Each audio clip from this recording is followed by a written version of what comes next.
Hi everyone, Aiden here with etrailer. Today we're going to be taking a look at and showing you how to install these Yakima HD tracks for camper shells or truck beds. This is going to be an easy way to either add a ladder rack to your truck or add a roof rack to your camper shell.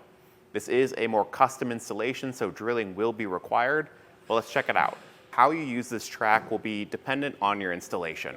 If you're installing it on a camper shell like this, it's designed to work with a set of Yakima's landing pads, which will slide into the track and give you attachment points for their skyline towers and some crossbars. Or if you're doing this on the rails of a truck bed, there's some adapters that allow you to attach their ladder rack uprights to this track. I think the more common installation for people is going to be camper shells like this, but just know that if you are doing it on a truck bed application or maybe even like a small utility camper, then the HD bars would need that separate installation kit. Each track is going to be made of aluminum. It can support 110 pounds on each side, so when paired in conjunction with one another, it's going to be pretty stout. Just keep in mind, there's going to be a weight capacity on your camper shell, and whatever bars you put up here will have their own capacity too. So just be careful to not overload them.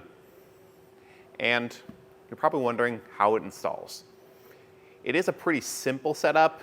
It's not like it's hard to drill through the camper shell here. The thing I will say is that it just takes some time. You want to make sure you get your measurements right, because if these bars aren't running parallel to each other, it's going to mean problems down the road when you try to put crossbars on here. So we'll follow along and show you how we did it. Just take your time, get the measurements right, and the rest is going to be pretty straightforward. So let's check it out. Now, the very beginning of your install is probably going to be the hardest part, because we need to get these rails up here and make sure they're square and just positioned on the camper shell appropriately so that we don't have any weird fitment issues. So a couple of the things that we're going to do and keep in mind is you want to find some sort of center point so that you have a solid place to measure from. So on ours, up there, we've got a little piece of painter's tape that we'll check out later that we just marked out the center using that third brake light.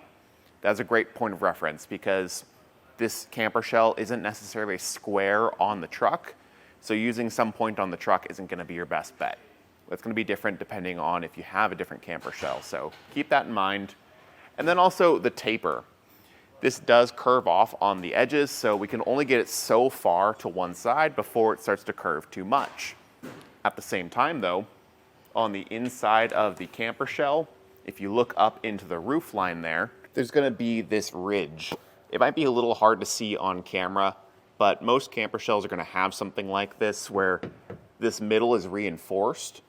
And for us, we're trying to operate in a pretty narrow window where that track is sitting to the outside edge of that ridge, so we're not drilling through it, but also not so far to the edge that it's falling off the edge of the camper shell. So get that position as close as you can on both, and that's going to be probably the best fit for you. And up top, here's that painter's tape that we laid down with a pen mark on that center line. This is going to serve as a reference point for us throughout the install. And I do have these tracks loosely set up here. Nothing's really securing them, but I did take a step back earlier and just kind of eyeball it. That's the best you can do right now. Make sure that it's not going to line up with that ridge underneath. And everything looks good here. The other thing to keep in mind is whether or not your camper shell is tapered. So ours does taper off towards the rear a little bit. So we're going to start our installation at the back. So we need to drill these holes out, get this loosely mounted, and then we can determine our front mounting locations, get things squared up, all of that. But first, I'm going to lay down painter's tape so that everything is protected and get my side to side and front to back as close and accurate as I can get it. Now, I found that the best way to get your measurements is to use a soft roll tape measure so that over these curved edges of your camper shell, you can get an accurate measurement. Side to side, we utilized that center mark. And I just went from that mark to the center of each bar where the mounting holes are going to be. Now, every measurement is going to be different depending on your camper shell. In our case today though, 21.5 inches worked perfectly side to side. And I made sure to take a step back again and make sure that that wasn't going to affect my spacing underneath. Everything looks good. Then we need to measure front to back. Now for that, that's where the soft roll came in really handy, because I went to the end, pulled it tight, and right where the window starts on our camper shell was my flat reference point. And for that, we were looking at 6¼ inches each side. Now I know that these back locations are centered and pushed far forward the same amount. I did lay down some painter's tape, so what I'm going to do is just mark out my edges on all 3 sides so I can line this back up later, and I'll make a mark in the middle where my mounting location is going to be. With all the markings made, I can confidently move this and know exactly where to put it back. We're going to start with a very small pilot hole drilling through that center mark where the mounting location will be. We're going to go really small at a slow speed and work our way up in very small increments to our final size of 1/4 inch. And the reason we're being so careful is just because of this material, we don't want any spiderweb cracking to happen. Starting small is going to make it a little bit more friendly, and working in small increments lessens that risk. We had great luck over on the other side, so we're just going to repeat it over here, and that painter's tape will also help.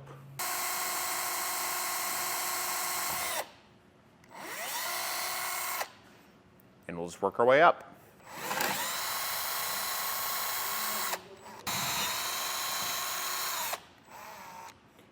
When the final hole is drilled out, I'll come back through and vacuum up all that debris. With those holes drilled to the final size, I can move my bar back in place, just lining it up over top, and pass some of my hardware through. Your kit's going to come with these screws, flat washers, and you just want to pass that down through the mounting hole. On the underside, we can barely see those threads poking out. I'm going to get one of those hand knobs installed. And it's going to be helpful if you have an extra set of hands to hold an 1/8 inch Allen key up top while you twist that hand nut below. This rear location, you can get away with doing it yourself. And just don't worry about it too much right now. You don't need to fully tighten this. We just want enough to anchor it. We'll come back later to fully tighten things. With both of these sides loosely secured, I went ahead and tried to eyeball this as best I can to get these rails parallel to one another. The way you can check, though, is by measuring diagonally across from one corner to the next. I've already got painter's tape down.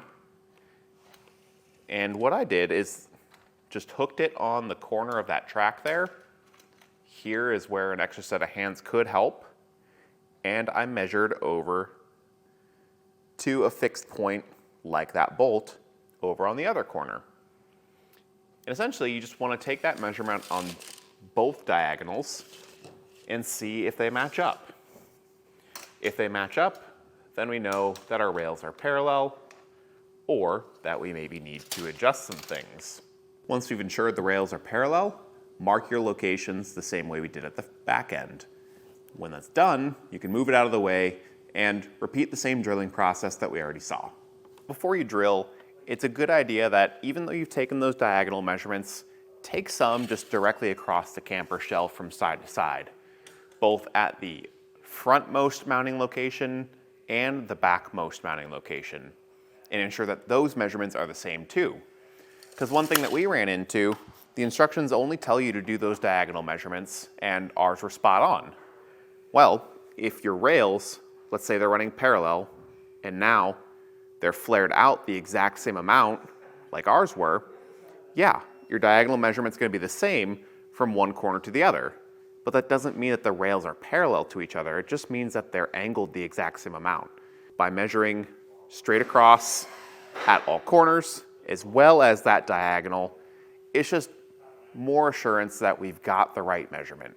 Do that before you drill your holes, and you don't have to make any mistakes.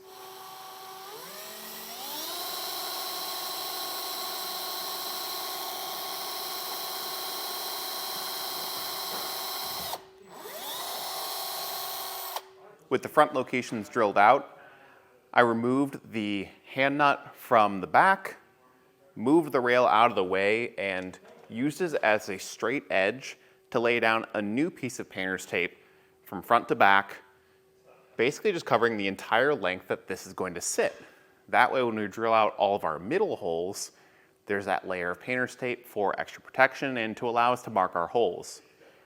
So what we need to do is put the hand nut back on the back side and just repeat that process on the front side, dropping our hardware through and securing it from underneath. At this point, you will need that extra set of hands to hold the screw from the top. And here's what that rail looks like now secured by both ends. The middle here is still loose because nothing's fastening it in, but it's at least sitting where it's gonna live. We can now mark out all those remaining middle holes. And you're just gonna skip every other one. So the very end has a screw through it, skip the next, then the next will be your mounting, then skip, then mount, then skip, then mount. So it'll go like that on both sides, totaling 4 additional screws on either end. With all the remaining holes marked, we moved the rail back out of the way. We can drill out all the remaining holes, and when everything's drilled out, we can finally take that painter's tape up and get ready to attach this for real.